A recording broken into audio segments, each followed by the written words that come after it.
మూడు రాజధానులు ఉన్న ఏకైక దేశం ఇదే. 115 ఏళ్ల మిస్టరీ ఏంటి? Hello friends, welcome back to our channel. ఒక దేశానికి సాధారణంగా ఎన్ని రాజధానులు ఉంటాయి? ఒకటి కదా. కానీ ఒక దేశానికి మూడు రాజధానులు ఉంటే ఎలా ఉంటుంది? వినడానికి ఆశ్చర్యంగా ఉన్న ఇది నిజం. ఆ దేశమే దక్షిణాఫ్రికా. ఇక్కడ Cape town, Pretoria, Bloom fountain అనే మూడు నగరాలకు రాజధాని హోదా ఉంది. అయితే మూడు రాజధానులు ఎందుకు? ఒక నగరానికి మొత్తం అధికారాన్ని ఇవ్వకుండా మూడు నగరాలకు అధికారాలను ఎలా పంచారు? దీని వెనుక ఏకంగా 115 ఏళ్ల చరిత్ర ఉంది. అసలు ఈ వ్యవస్థ ఎలా ఏర్పడిందో తెలుసుకుంటే మరింత ఆసక్తికరంగా ఉంటుంది. సాధారణంగా ఒక దేశంలో ప్రభుత్వ పరిపాలన, చట్టాల రూపకల్పన, న్యాయ వ్యవస్థ వంటి కీలక విభాగాలు ఒకే రాజధానిలో ఉంటాయి. కానీ దక్షిణాఫ్రికా మాత్రం దీనికి భిన్నంగా అధికారులను మూడు వేర్వేరు నగరాల్లో విభజించింది. ముందుగా కేప్ టౌన్ గురించి చూద్దాం. కేప్ టౌన్ దక్షిణాఫ్రికా శాసన రాజధాని, అంటే దేశ చట్టాలను రూపొందించే పార్లమెంట్ ఇక్కడే ఉంటుంది. జాతీయ పార్లమెంట్ సమావేశాలు ఇక్కడే జరుగుతాయి. ప్రజాప్రతినిధులు కొత్త బిల్లుపై చర్చించడం, చట్టాలను రూపొందించడం వంటి కీలక శాసన కార్యకలాపాలు కేప్ టౌన్ ప్రధాన వేదికగా ఉంటాయి. సముద్ర తీరంలో ఉన్న ఈ అందమైన నగర పర్యాటకంగా కూడా ప్రపంచవ్యాప్తంగా ప్రసిద్ధి చెందింది. కానీ దక్షిణాఫ్రికా పరిపాలనలో దీని అసలు ప్రాధాన్యం దేశ శాసన రాజధానిగా ఉండడమే. ఇక రెండో రాజధాని ప్రిటోరియా. ఇది దక్షిణాఫ్రికా పరిపాలన రాజధాని. దేశ అధ్యక్షుడు, కేంద్ర మంత్రివర్గ, ప్రధాన ప్రభుత్వ శాఖల కార్యకలాపాలు ఇక్కడ ఉంటాయి. ప్రభుత్వ రోజువారీ పరిపాలన వ్యవహారాలు, కీలక కార్యనిర్వహణ నిర్ణయాలు ప్రిటోరియా కేంద్రంగా కొనసాగుతూ ఉంటాయి. విదేశీ దేశాల రాయబార కార్యాలయాలు కూడా పెద్ద సంఖ్యలో ఇక్కడే జరుగుతూ ఉంటాయి.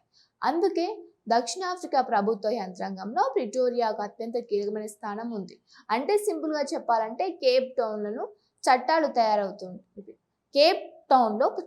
తయారవుతాయి. ప్రిటోరియా నుంచి దేశ పరిపాలన సాగుతుంది. మరి మూడో రాజధాని ఏంటి? అదే బ్లూమ్ ఫౌంటైన్. ఇది దక్షిణాఫ్రికా న్యాయ రాజధానిగా గుర్తింపు పొందింది. దేశ అత్యున్నత న్యాయస్థానాలలో ఒకటైన సుప్రీం కోర్ట్ ఆఫ్ అపీల్ ఇక్కడ ఉంది. దేశంలోని ముఖ్యమైన 4 వ్యవహారాలు, అప్పీళ్లకు సంబంధించి కీలక నిర్ణయాలు ఈ నగరానికి ప్రత్యేక స్థానం ఉంది. అందుకే బ్లూ ఫౌంటైన్ ను న్యాయ రాజధానిగా పిలుస్తారు. ఈ నగరాన్ని సిటీ ఆఫ్ రోజెస్ అని కూడా పిలుస్తారు. ఇక్కడ ప్రశాంతవంతమైన వాతావరణం, అందమైన ప్రకృతి ఆ నగరానికి ప్రత్యేక గుర్తింపును తీసుకువచ్చింది. ఇప్పుడు అసలు ప్రశ్న, ఒక దేశం మూడు రాజధానులను ఎందుకు ఏర్పాటు చేసింది? దీని వెనుక ఉన్న అసలు కథ 1950లో మొదలవుతుంది. అప్పట్లో దక్షిణాఫ్రికాలోని వివిధ ప్రాంతాలకు కలిసి యూనియన్ ఆఫ్ సౌత్ ఆఫ్రికాగా ఏర్పడ్డాయి. ఆ సమయంలో దేశానికి రాజధాని ఏ నగరంలో ఉండాలనే అంశంపై ప్రాంతాల మధ్య తీవ్ర విభేదాలు వచ్చాయి. ఒక నగరానికి మొత్తం అధికారాన్ని ఇస్తే మిగతా ప్రాంతాలు అసంతృప్తికి గురయ్యే అవకాశం ఉంది. ఎవరి నగరానికి రాజధాని హోదా ఇవ్వాలి అనే విషయాలపై ఏకాభిప్రాయం కుదరడం కష్టంగా మారింది. చివరికి ఒక ఆసక్తికరమైన రాజీ మార్గాన్ని ఎంచుకున్నారు.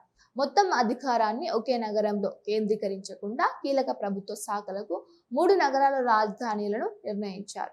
అలా కేప్ టౌన్ కు శాసన వ్యవస్థ, ప్రిటోరియాకు కార్యనిర్వహణ పరిపాలన, బ్లూమ్ ఫౌంటైన్ కు న్యాయ వ్యవస్థలో కీలక పాత్ర దక్కింది. అంటే ఈ 3 రాజధానుల వ్యవస్థ వెనుక ప్రధాన కారణం అధికారిక పోటీని తగ్గించడం, ప్రాంతాల మధ్య రాజీ కుదరడం. ఇది ఒక సాధారణ పరిపాలన నిర్ణయం కంటే రాజీగా ప్రారంభమైంది. అయితే దక్షిణాఫ్రికా గురించి మాట్లాడేటప్పుడు మరో నగరాన్ని కూడా తప్పకుండా ప్రస్తావించాలి. అదే జోహన్నెస్బర్గ్. అధికారికంగా అయితే దేశ రాజధాని కాదు, కానీ దక్షిణాఫ్రికా ఆర్థిక వ్యవస్థలో జోహన్నెస్బర్గ్ కు అత్యంత కీలకమైన స్థానం ఉంది. దేశంలోని అతిపెద్ద మెట్రోపాలిటన్ ప్రాంతాల్లో ఒకటైన ఈ నగరం వాణిజ్యం, పరిశ్రమలు, ఆర్థిక కార్యకలాపాలకు ప్రధాన కేంద్రంగా ఉంది. అందుకే దీనిని దేశ ఆర్థిక రాజధాని అని పిలుస్తారు. మరో విషయం ఏమిటంటే దక్షిణాఫ్రికా రాజ్యాంగ న్యాయస్థానం జోహన్నెస్బర్గ్ లో ఉంది. అంటే అధికారికంగా 3 రాజధానులు ఉన్నప్పటికీ ఆర్థికంగా జోహన్నెస్బర్గ్ కూడా దేశంలో అత్యంత ప్రభావవంతమైన నగరాల్లో ఒకటి. ఇప్పుడు 1994కు వస్తే దక్షిణాఫ్రికా చరిత్రలో మరో కీలకమైన మలుపు వచ్చింది. నెల్సన్ మండేలా నాయకత్వంలో వర్ణ వివక్ష వ్యతిరేక పోరాటం తర్వాత దేశంలో ప్రజాస్వామ్య ప్రభుత్వం ఏర్పడింది. ఎన్నో వర్గాలు, భిన్న సంస్కృతులు, ప్రాంతాలను కలుపుకొని కొత్త ప్రజాస్వామ్య దక్షిణాఫ్రికా ముందుకు సాగింది. ఈ సమయంలో కూడా 3 రాజధానుల వ్యవస్థ కొనసాగింది. ఇది కేవలం పాత పరిపాలన విధానం మాత్రమే కాదు, భిన్న ప్రాంతాలు, భిన్న వర్గాల మధ్య సమతుల్యతకు ఒక చిహ్నంగా కూడా దీన్ని చూడవచ్చు. ప్రపంచంలోని కొన్ని దేశాల్లో రాజధాని అధికారికంగా ఒకటే అయినప్పటికీ ప్రభుత్వ విభాగాలు వేర్వేరు నగరాల్లో ఉండవచ్చు. కానీ దక్షిణాఫ్రికా ప్రత్యేకత ఏమిటంటే 3 నగరాలకు వేర్వేరు కీలక రాజధాని ప్రాంతాలు ఉన్నాయి. అందుకే ప్రపంచంలో 3 రాజధానుల వ్యవస్థతో ప్రత్యేకంగా గుర్తింపు పొందిన దేశంగా దక్షిణాఫ్రికా నిలిచింది. కాబట్టి దక్షిణాఫ్రికాలో 3 రాజధానులు ఉండడం వెనుక ఎలాంటి వింత కారణం లేదు. దేశం ఏర్పడుతున్న సమయంలో జరిగిన ప్రాంతీయ రాజకీయ దీనికి కారణం. ఒక నగరానికి మొత్తం అధికారాన్ని కేంద్రీకరించడం కంటే అధికారాన్ని విభజించి సమతుల్య సాధించాలనేదే అప్పట్లో తీసుకున్న నిర్ణయానికి కారణం. కేప్ టౌన్ శాసన రాజధాని, ప్రిటోరియా పరిపాలనా రాజధాని, బ్లూమ్ ఫౌంటైన్ న్యాయ రాజధానిగా తమ బాధ్యతలను నిర్వహిస్తోంది. ఇక జోహాన్స్బర్గ్ అధికారిక రాజధాని కాకపోయినా దేశ ఆర్థిక శక్తికి ప్రధాన కేంద్రంగా కొనసాగుతోంది. మొత్తంగా చూస్తే ఒకే దేశం 3 రాజధానులు అనే విషయం ఎంత ఆసక్తికరంగా ఉందో దాని వెనుక ఉన్న 1990 నాటి చరిత్ర కూడా అంతే ఆసక్తికరంగా ఉంది.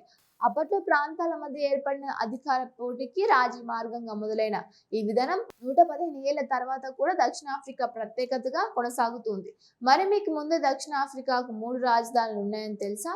ఈ 3 నగరాల్లో ఏ నగరం గురించి మీకు మరింత తెలుసుకోవాలనుకుంటున్నారో తప్పకుండా కామెంట్ చేయండి. ఇలాంటి ఆసక్తికరమైన ప్రపంచ విషయాలు, చరిత్ర, మిస్టరీ స్టోరీల గురించి మా ఛానల్ని సబ్స్క్రైబ్ చేసుకొని బెల్ ఐకాన్ ప్రెస్ చేయండి. Thank you for watching.